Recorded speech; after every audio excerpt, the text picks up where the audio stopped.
खास करके नौजवान ये तो परिवार के धन्यवाद दिया जाए कि अपना पिताजी के याद में इतना सुंदर कार्यक्रम भी करो ये परिवार खातिर चाहो कि एगो जोरदार ताली रौरा सब बजा दी। हमरा बड़ी अच्छा लगे ऐसा प्रोजन में जहाँ भी हम जाइला हमरो जाए के बाद हमारे बाबुओ जी जी हैं हमारे बाबू चल गए लेकिन अपना पिताजी के याद में संगीत में अरूरा सब आयोजन कैले बनी और हमरो बड़ी मान सम्मान सब कलाकार के अरूरा देने पद प्रतिष्ठा बन रहो उहे गीत होई दीपक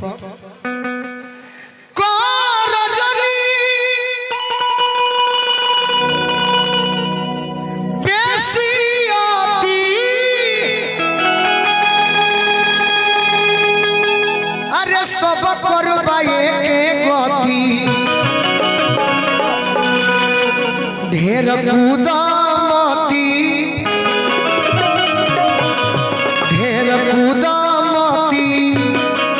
अरे माटी के शरीरिया होई माटी नुएरा ढेर कूदामती माटी के शरीरिया होई माटी नुएरा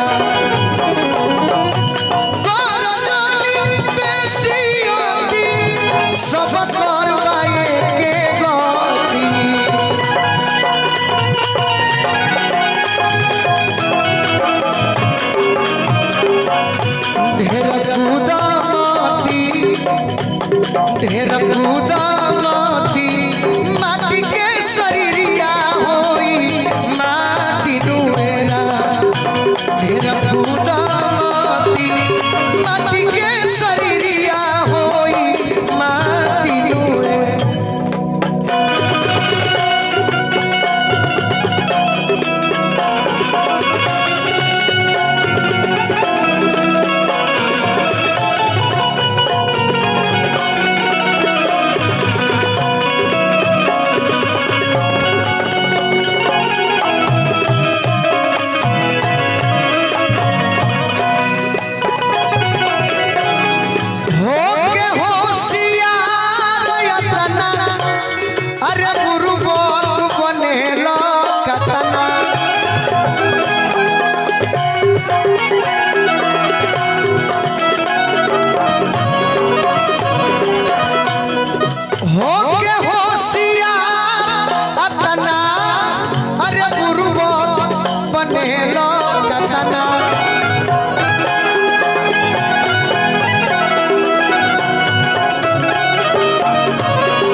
दिन बाटे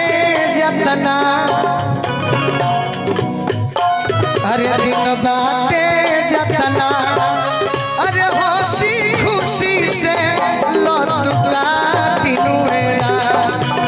दिन बाटे जतना हंसी खुशी से लतुका दिनुएरा।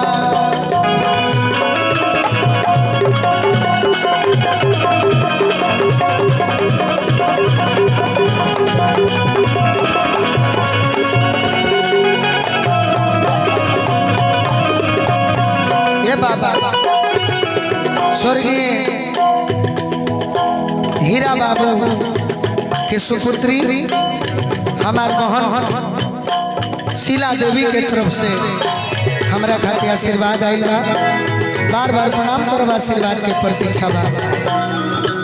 चली नहीं तेला बेला अरे 4 दिन के बाद खेला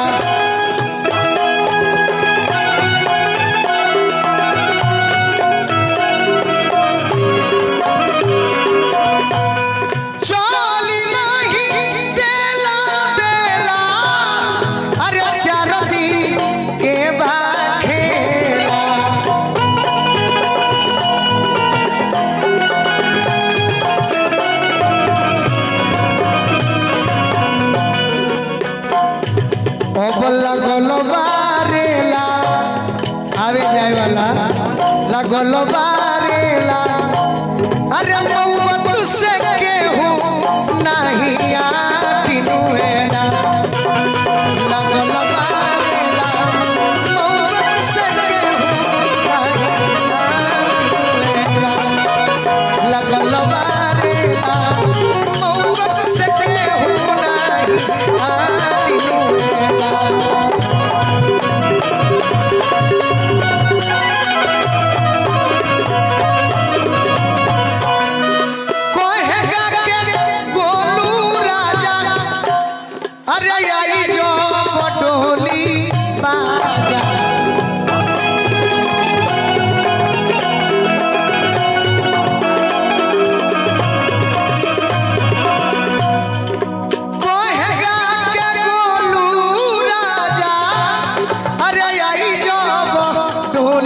बाजा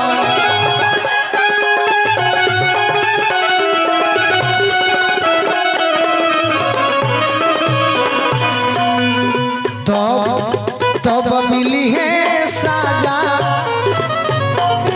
अरे तब मिली है साजा, अरे संगती के हुना सीना साटिनुए कि तब मिली है साजा। विष्णु ओझा जी गौनी की सुंदर शरीर आगे में जो अंत करे के बाद प्रिंस बाबा समाप्ति कही जाता है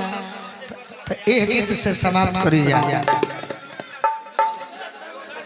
मदन राय जी भी गौले बनी